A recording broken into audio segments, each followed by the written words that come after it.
The scheme pays private companies and charities to get the long-term unemployed off benefits and back into work.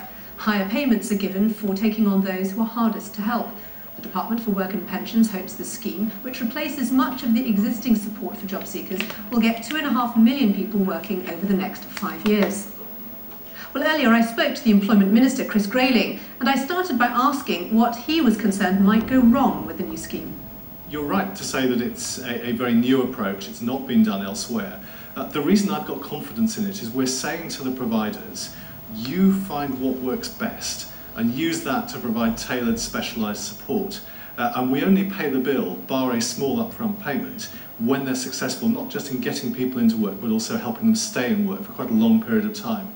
So really the ball's in their court. If you can work with long-term unemployed people, if there are smart ways of helping them get into work, the industry will now find them, because if they don't, they're going to be losing some or all of the £580 million they're investing over the next 12 months in this programme. But as a government investing partly our money and speculating on a possible outcome, do you not have any worries about possibilities of what might go wrong? Well, I'm certainly keeping my fingers crossed that they're successful, but we've built a number of safeguards into this.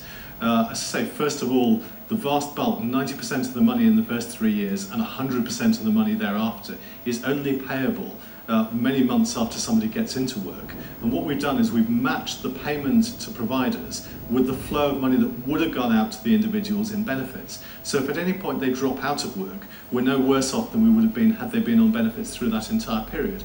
So what we think we've done is we've limited the risk to the taxpayer.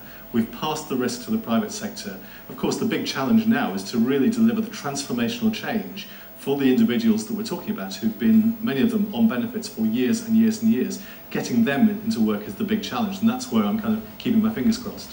And what will you do if private companies come to you after a while and say, this isn't working, we can't make it work, and if no one else is willing to take on that contract? Well, I mean, my view is that won't happen because they've already made very clear firm contractual commitments. But not just that, I've had companies who weren't successful in the bidding process, and indeed I still have got companies that weren't successful in the bidding process, saying to me and saying to my team, we really want to be part of it. So, if somebody doesn't make it work, if one of the companies runs into hard times and turns to me and says we can't do it, there's somebody else down the road who will come in and have a go instead. Chris Grayling there. Now, police in Warwickshire are investigating the discovery of the bodies of a woman and